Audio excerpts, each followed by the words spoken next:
At Thanksgiving, my billionaire grandfather slammed his palm on the table and shouted my name so hard the room went dead silent. "Grace," he said, his voice cold and controlled. "Explain this, right now." I froze. My fork hovered in midair. The laughter, the clinking glasses, the fake warmth of family, everything vanished in an instant. Every face turned toward me.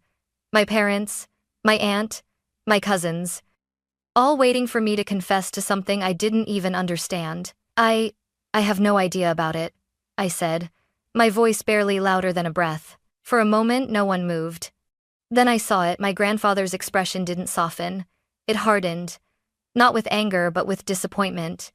The kind that tells you something much bigger is about to fall apart. Before anyone could speak, the front door opened. A man in a dark suit stepped inside, holding a briefcase.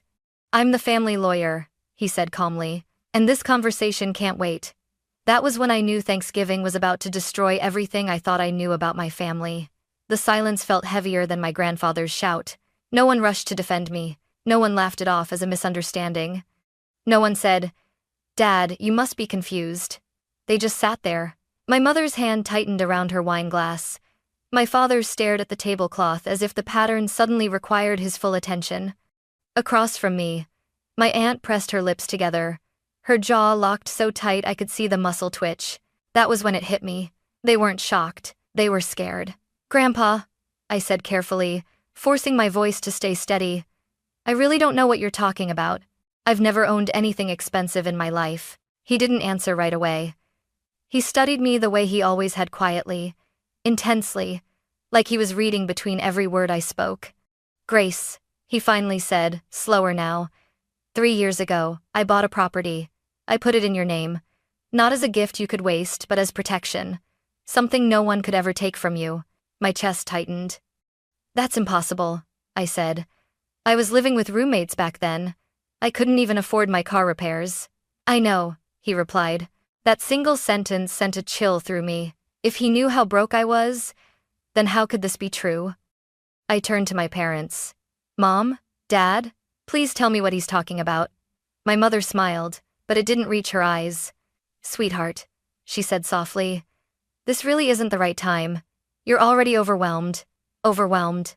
That word again. It was the same word she used when I asked why my credit applications kept getting rejected. The same one she used when I lost a job offer without explanation. The same one she used whenever I pushed too hard for answers. "I'm not overwhelmed," I said. "I'm confused." My father finally looked up. "Grace, it's Thanksgiving," he said. "We can talk about finances another day." Finances. That's when my grandfather leaned forward. "Finances?" he repeated. "Is that what you're calling it now?" His tone was calm, but I'd heard it before during board meetings, during negotiations that ended with entire companies folding. "You told me," he continued, looking directly at my parents, "that Grace was not emotionally stable enough to manage large assets. This is the stepding that minering zing and the steptis was help you." The air vanished from the room. I felt like I'd been slapped. "You said what?" I whispered. My mother sighed, as if I were the one being difficult. "We were worried about you. You've always been sensitive." Sensitive. I thought about the nights I cried alone, convinced my struggles were proof that something was wrong with me, that I just wasn't built like the rest of them. And suddenly, a terrifying thought surfaced. What if none of it was an accident? "What exactly did you tell him?" I asked, my voice shaking now despite my efforts. My aunt cleared her throat. "Grace, you're taking this too personally." That was the moment I knew. This wasn't a misunderstanding. This was something carefully hidden, something everyone at this table knew about, except me. And whatever it was big enough to make my billionaire grandfather bring a lawyer to Thanksgiving dinner. The room felt smaller, like the walls were slowly closing in. "I'm not taking anything personally," I said, my fingers curling into my palm under the table. "I'm asking a simple question. Why am I hearing about a property in my name for the first time in my life?" No one answered right away. That pause was louder than any argument. My mother exchanged a glance with my father, quick, practiced, the kind people don't even realize they're doing when they've shared secrets for years. "Grace," my father said finally, lowering his voice, "you've always had trouble handling stress. You remember how hard things were after college?" I remembered. I remembered working late shifts, eating instant noodles, and pretending everything was fine because asking for help always turned into a lecture about building character. It too any mining. But that doesn't explain this, I said. If Grandpa bought something for me, why wasn't I told? My aunt leaned forward. Because you weren't ready. The words hit me harder than I expected. Ready for what? I asked. To know the truth? My cousin laughed nervously. You're twisting this, Grace. No one was trying to hurt you. I looked around the table. Then why do I feel like I've been lied to my entire life? My grandfather hadn't said a word. He just watched. That scared me more than anything. My mother reached for my hand, but I pulled away. You don't understand, she said softly, switching to the tone she used when she wanted me to doubt myself. You were fragile back then. Emotional. We were afraid money would ruin you. Ruin me? I repeated. Yes, she said. We thought it was safer if someone more stable handled things. The implication was clear. Not me. My chest tightened as memories rearranged themselves into something ugly and unfamiliar. Job interviews that ended abruptly. Credit checks that failed for reasons no one could explain. Doors that closed just before I reached them. What exactly did you handle? I asked quietly. My father cleared his throat. We made decisions in your best interest. That phrase again. In your best interest. It suddenly sounded less like concern and more like a warning. So, while I was struggling, I said, you were making decisions about my future without telling me? You should be grateful, my aunt snapped. Other people don't get that kind of protection. Protection. I almost laughed. Because nothing about my life had ever felt protected.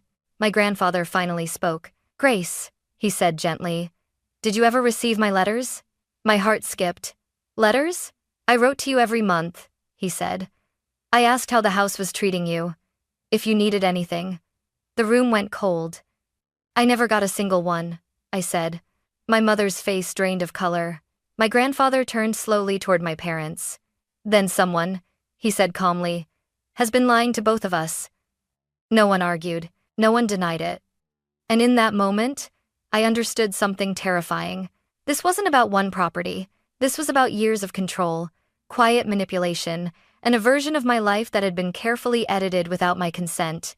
And we still hadn't opened the lawyer's briefcase. The lawyer hadn't said a word since he arrived. He stood near the doorway, calm, patient, as if he knew exactly how this would unfold, and was simply waiting for the right moment to step in. His briefcase rested at his feet, untouched, but somehow, it felt like the heaviest object in the room. My grandfather turned to him. Ethan, he said, his voice steady. Please. That was all it took. The lawyer stepped forward and placed the briefcase on the dining table, right between the half-eaten turkey and the untouched cranberry sauce. The soft click of the locks echoed louder than any shout. I'll keep this simple, Ethan said, because what's inside is not. He opened the case and removed a stack of documents, carefully arranged, color-coded, precise. This wasn't a conversation, it was an investigation. 3 years ago, he began, Mr. Richard Collins purchased a lakeside property valued at just under $3 million. I'm Sedchen. My breath caught. Purchased, he continued. In the name of Grace Collins. Every muscle in my body went rigid. That's not possible, my father said immediately. Grace would remember signing something like that. Ethan nodded. You're absolutely right. He slid one document toward me. Miss Collins, he said. Does this signature belong to you? I leaned forward, my hands trembling as I looked down. It was my name, but it wasn't my handwriting.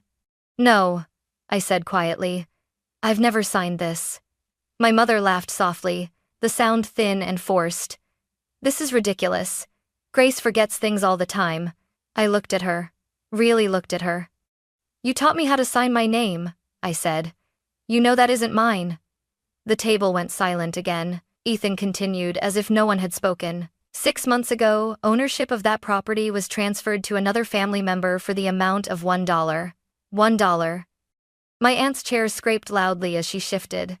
That transfer, Ethan added, was filed using documentation printed less than a year ago. My grandfather's eyes narrowed. Explain. Most modern printers embed identification codes, Ethan said calmly. They record the date and time of printing. This document was created 6 months ago. My father stood up abruptly. This is insane. You're accusing us of crimes over paperwork errors.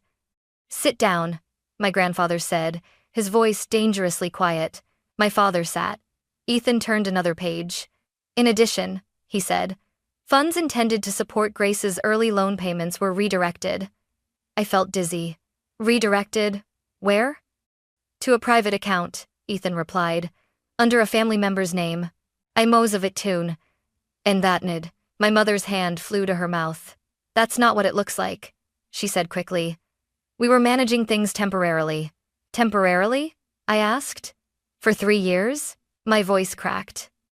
I thought about all the nights I lay awake, calculating bills, wondering how everyone else seemed to move forward while I stayed stuck in place. You told me to be patient, I said to my parents. You told me struggling would make me stronger. No one met my eyes. Ethan closed the folder and looked directly at my grandfather. This is no longer a family matter, he said.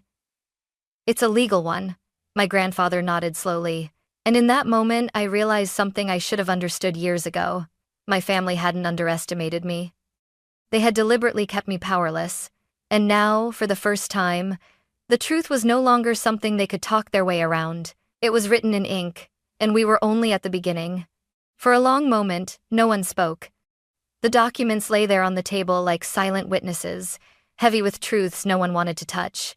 I stared at them, my mind racing backward through the last 3 years, replaying moments that suddenly looked very different. So that's why, I said slowly, everyone looked at me. That's why every apartment application failed, I continued. Why my credit score kept dropping even though I paid everything on time. Why I could never get ahead, no matter how hard I worked. My mother shook her head.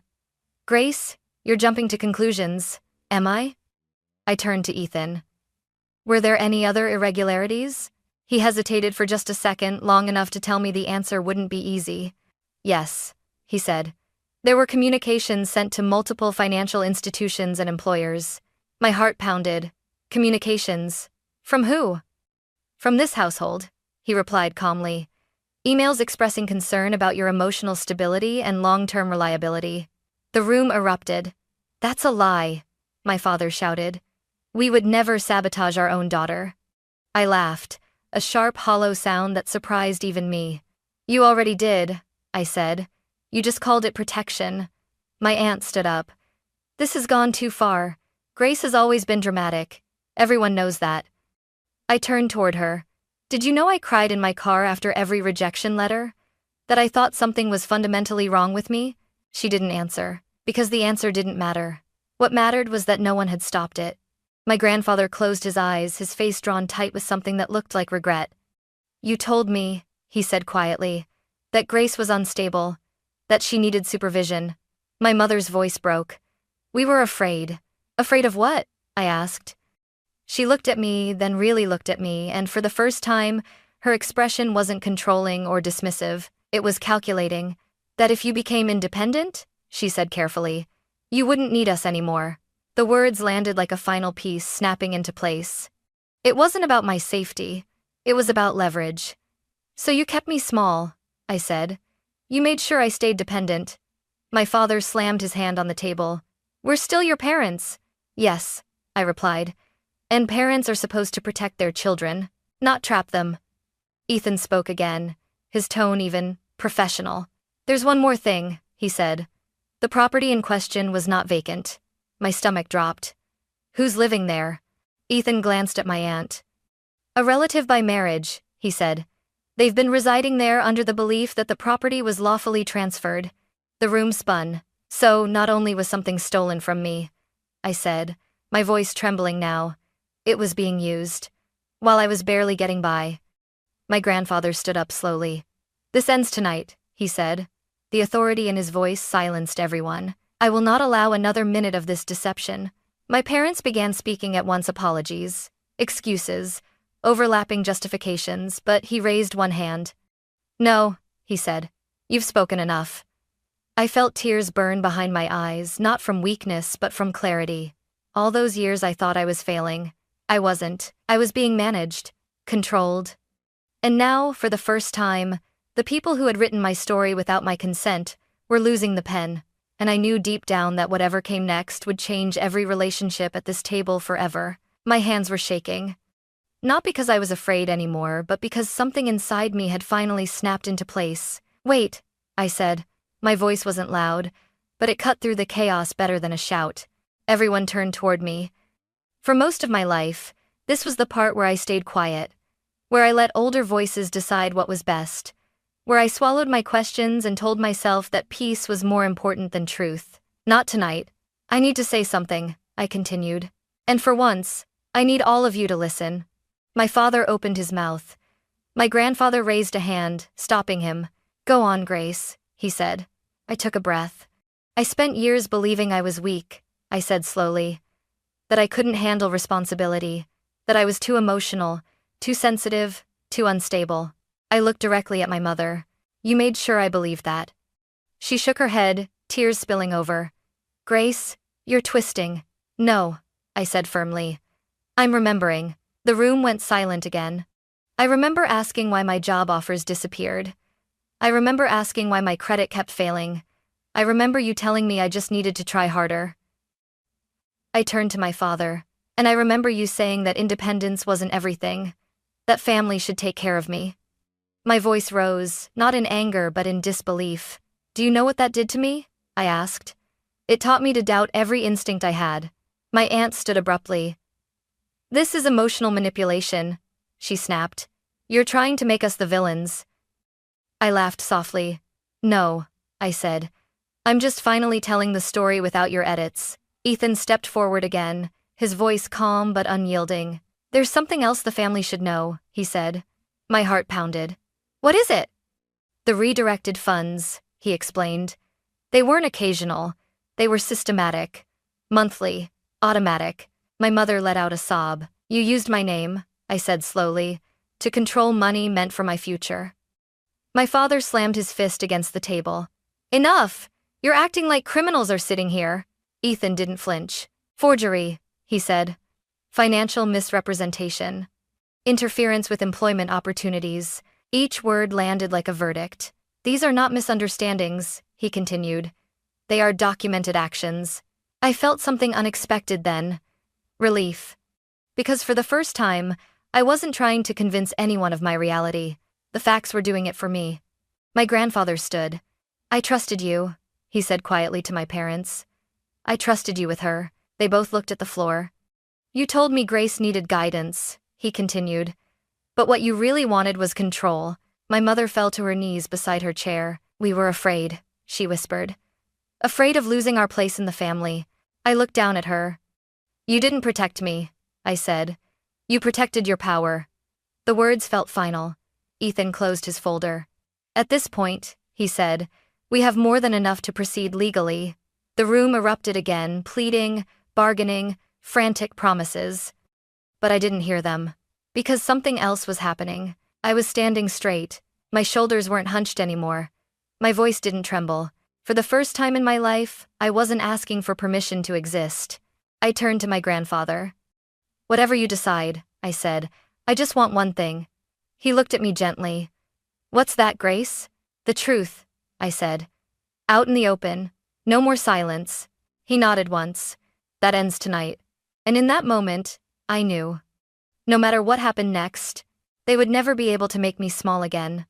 The room didn't explode after that. It collapsed. Not with shouting or chaos, but with a heavy, suffocating quiet that pressed against my ears. The kind of silence that follows when there's nothing left to deny. Ethan straightened the documents on the table. From this point forward, he said calmly, everything will proceed through legal channels. My father swallowed hard. You don't need to do this, he said, his voice low. We can fix it. Quietly, quietly. The same word that had buried the truth for years. No, Ethan replied. That option no longer exists. He turned toward my grandfather. Mr. Collins, if you approve, we'll file for immediate asset recovery and initiate a full financial audit. My grandfather nodded without hesitation. Do it, he said. My mother reached for him. Richard, please. We're family. He looked at her, then really looked at her, and his expression didn't harden. It emptied. Family doesn't behave this way, he said quietly. Family doesn't build a cage and call it protection. I felt tears sting my eyes, but they didn't fall. Ethan continued, his voice steady, almost gentle. The property will be returned to Grace's name effective immediately. Any income derived from its use will be calculated and repaid. Additional damages will be assessed. My aunt shook her head in disbelief. You're destroying this family. No, I said softly. You already did. This is just the part where everyone sees it. For the first time, no one argued with me. My father sank back into his chair, his shoulders sagging. My mother covered her face with her hands. Whatever roles they'd been playing, guardians, decision-makers, protectors were gone. They were just people facing the consequences of their choices.